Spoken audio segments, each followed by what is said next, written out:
My first experience with shared services was back in '96, so very soon after Dave Ulrich wrote his piece, his white paper on HR. I was working at SmithKline Beecham in the pharmaceutical sector, and it was decided to take some of the learnings from this model and set up a new HR shared services.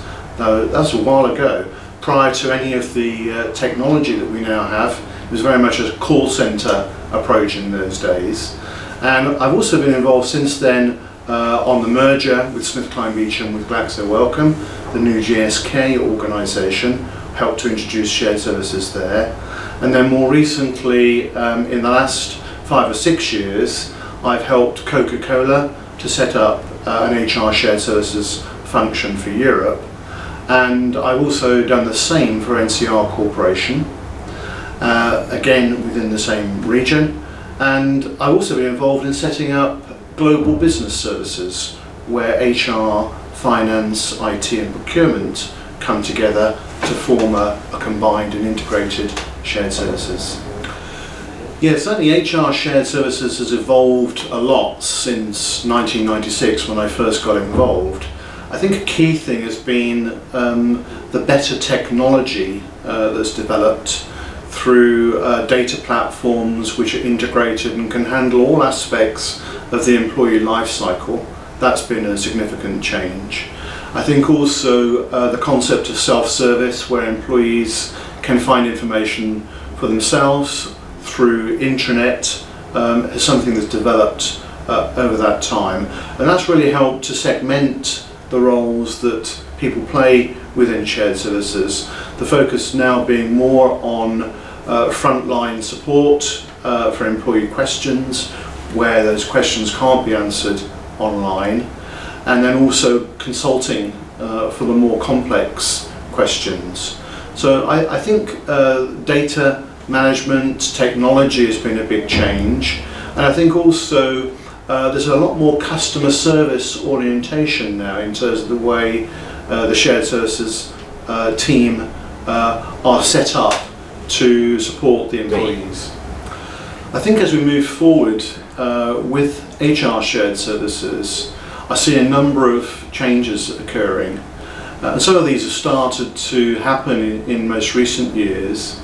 There's been a trend, first of all, towards outsourcing some of the transactional processes. And initially that was done through setting up offshore service centres, and actually asking other companies to manage those. I think there's also been perhaps a growing view that whilst cost is the original driver for setting up shared services and enabling the HR model to deliver in areas of specialism around centres of expertise and strategic HR business partners, and then manage operations within shared services, I think increasingly that cost driver has been balanced by a drive towards continuous process improvement, operational excellence, and actually providing a very good customer service.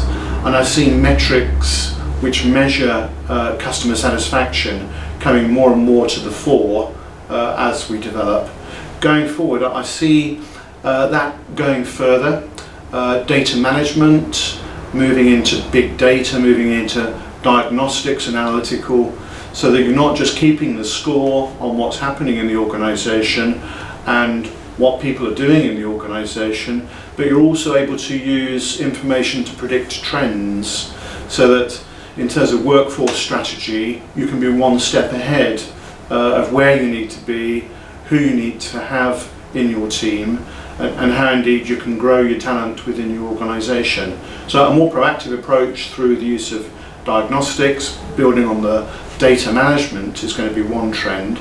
I also see, and I experienced this to some extent when I did some work with Coca-Cola, I see back office functions becoming more integrated, using a common ERP workflow, using a common database, leveraging software as a service, which makes it more flexible and more investable to have that data platform, but also providing customer service where HR, IT, finance, procurement, and indeed some of the other back office functions can actually be aligned and deliver not only a cost-effective service, but also one which is truly able to deliver customer satisfaction and improve through operational excellence and being very driven by meeting the requirements of the customer.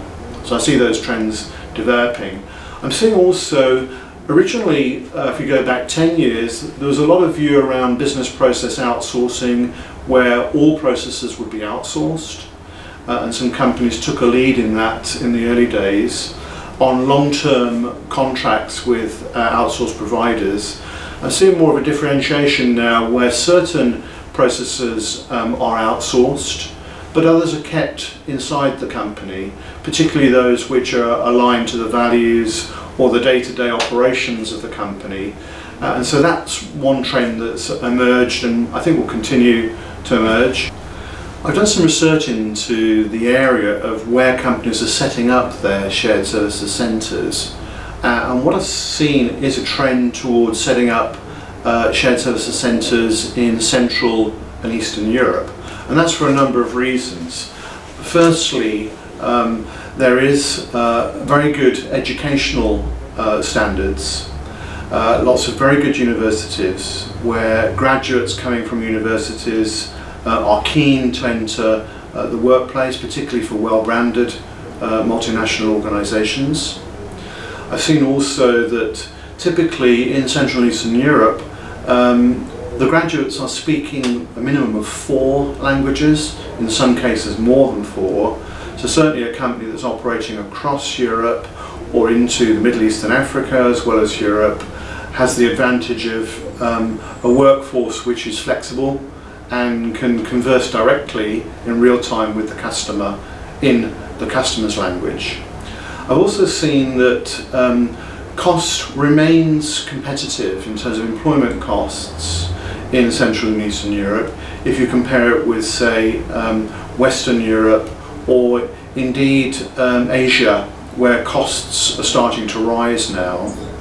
And then lastly, I think the fact that Central and Eastern Europe is well placed in terms of time zone makes it attractive for companies that, particularly those that operate on a regional basis across Europe, Middle East and Africa.